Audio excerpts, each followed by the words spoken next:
Well, guys, we are back for, you could say, a part two. In this one, we're going to touch a little bit on dealing with confrontation. And let's see where it goes. But again, make sure you're having a mighty fine day while you're listening. And may the Lord bless you as we bring different point of views, again, from different point of views. All right? So, baby girl, would you like to start this one off? Uh-oh. I would say let Tara start it because I think she could, I feel like I'm good with piggybacking. That's fine. I don't like to be in the spotlight. Then my other baby girl is going to start. Okay, go ahead. So with dealing with confrontation, that one's extremely difficult, especially if you don't know how to confront the person who did something, or to confront them if something was said that you didn't like, or if you just want to state your opinion on something. So it's very hard when you're talking about dealing with confrontation because you don't know how to address it all the way. So when dealing with confrontation, you just have to make sure that you have the right tone when you're presenting any information to the person. Make sure you have the right tone. Make sure like you're using certain words where you know they're gonna understand you, you know what I mean? Or like just make sure you say it in a nice tone so they can get your point across. You don't want that person to feel like you're attacking them, or you don't want them to feel like you're just bashing on them. So having the correct tone is like one of the best ways to like deal with confrontation, or just to let anybody know your perspective. Mighty fine.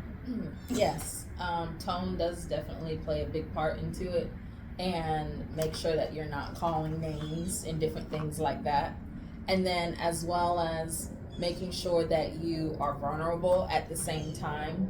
So then that way you can actually state what it is that you had a problem with, or the misunderstanding that came about.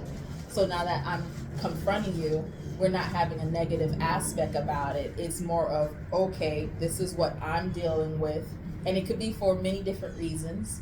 And you can have different traumas that bother you.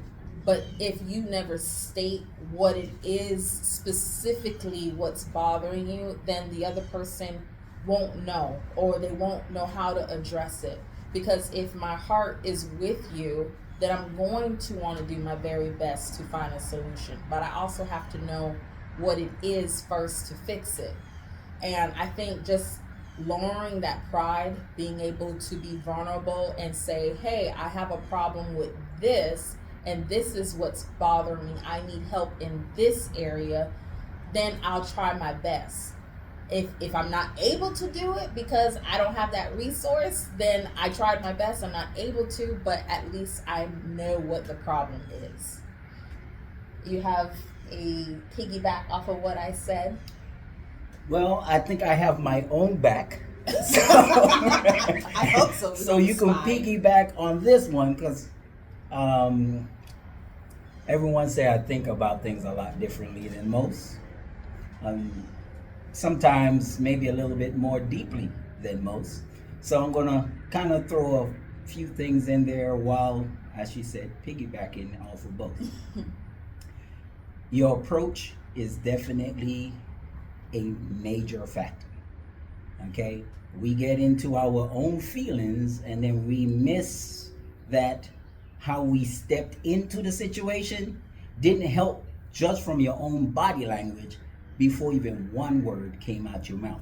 If you come stomping up to me like you're a lion about to eat me, listening to you is the last thing on my mind. Yeah. So again, our approach has to be proper in order to help plant things in its Position.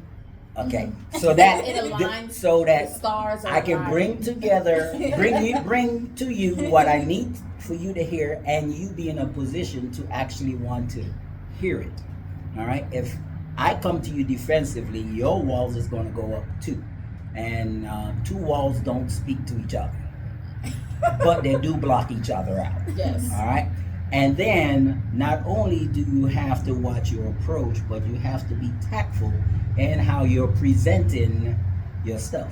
So if you say, look me B, first of all, who you call it? You see what just happened? Right. And okay, that person may not have said it to be derogatory, but them hearing certain words can trigger certain things that you don't want to be triggered. So we have to be also tactful about how we bring things to light.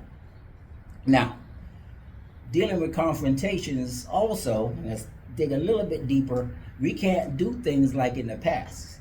You know, when you wanted to control the narrative, I'll give you an example. Back in the day, when they wanted to control certain narratives, they would say, she's a witch. Salem witch trials. And how did that witch get out of her problem?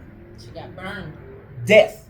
There was no correcting nothing once we said it enough and we got enough people to go, ooh, I think you got a point. She must be a witch. You got to kill her for free. Yeah. Did you really solve the problem? Because it seemed like they kept burning a whole lot of people because the problem was never really solved. So by creating a lie to direct to everyone to come on board with doesn't fix the problem that is supposed to be outlining. So again, actually sitting down to the root of the problem is how you actually get to the problem. If I clip the limb off the tree, it doesn't fix what's happening from below. But if I clip that root, all of a sudden that limb falls off. Why? Because I've stopped what's feeding its poison. See how I changed that? Yeah. Because your root is what's really feeding you to live. But for some of us, that root is the problem in itself. And a lot of us is plugged into the toxicity of the problem and we're feeding everybody else. While looking for a better result. So if I told you a lie, the only good Indian is a dead Indian.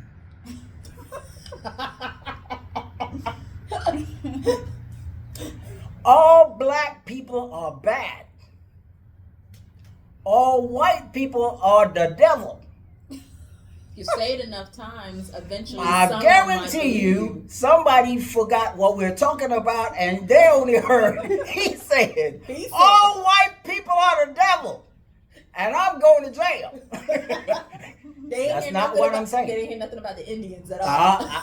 They didn't say nothing about nothing. They just heard white. And the conversation ended right there. We're talking about planting lies that is affecting everybody else into situation and confrontations that should be there in the first place. But we're not doing anything about it. We're going along with the narrative that's being directed by someone else that is not in a position of good. Why aren't we following the BIBLE, the basic instructions? Basic instructions before leaving earth. That's the Bible. We ain't reading that and we ain't following that. But we'll go follow anything else that tells us whatever, especially if it gives us a little bit of money. You'll kill your own mama for a little bit of money. Wow. You kill your entire family That's deep. for a little bit of this or a little bit of that. And none of that cares about you. Okay, see how I took it in a little bit further, didn't I? But again, if you don't deal with the root of the problem, It's true. it's only going to continue to grow. And it will affect others. Now, if you was a fruit tree, and I've had a little conversation on this in one of my videos, and you're a bad fruit tree, what are you producing?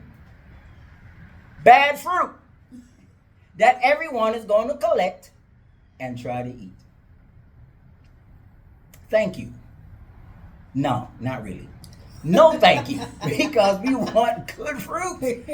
We want good people. We want good responses. We want good reactions. We want good relationships. We want meaningful relationships. We want quality with each other. You see these two young ladies? I love them to death. They're my babies. And they're really supposed to just be my nieces. Who said? Lord, you gave me them. They're my babies. Okay? They might have came from my sister, but they're my babies. Sister, I know you just heard that. Love you too. But they're my babies. Okay. So again, when you do things right, the Lord has a way of showing you exactly how well you're walking the road that He wants you to walk, because the blessings that comes off of it, even if it's not supposed to be for you, all of a sudden becomes yours. Do you know, and I've said this before, many of us are blessed because of the person in your life. You think, look at me and all the blessings I'm getting. Ain't got nothing to do with you. If the Lord removes that person He's granting you the blessings from, your blessings stop. So let's get ourselves right and stop looking at the rewards in front of us when the rewards are probably beside us. Now, let's get back to the conversation before I stay on my babies. I can do that all day long. I love my family. And I told you what family means, right? Forever and more, I love you. Aww. Okay, so, again, we was dealing with confrontations. If there is one that you're facing, and it doesn't have to be a loved one, within whatever it is, work, it don't matter. You have to stop from where you're standing and actually look to see where the other person is standing. That's the only time you will be able to truly understand what's coming back at you. You know what you're giving. You don't know what you're getting until you take the time to actually, as they say, put on the other person's shoes to see where in their life they're standing and the meanings that are coming from their heart. Mm-hmm. These are point of views from the heart, right? So if you care about me, don't just listen to the words. Find out my meaning. And then I'll see you care because you took the time to find out my hurt, my words, my meaning, my values, my everything. You can't put a price on that. And when you do that for the next person, you'll find out they can't put a price on that too. I told you about my mother. My father said when they got together, his parents was determined to hate my mother. My love, I could have warned them again about that. But because of who she is in Christ, he says, baby, just go ahead on over there. And they love her more than I think my dad probably saying, they don't love me that much, but they love her. Okay, and he is their actual son. But God, and every time you put those two words into about anything, a whole lot of things change. So in your confrontation, put a lot of but God, and all of a sudden, Satan got to step out and let God do his work, and a whole lot of good steps in. Y'all think about that. And remember my babies, because they brought this to you so that you can think about this with us, all right? And again, if you have any comments or you want to send anything back our way, we'll be honored to come back before you and go a little bit deeper. And we won't call you witches and have you burn at the stake. God bless, and we will talk to you all again real soon.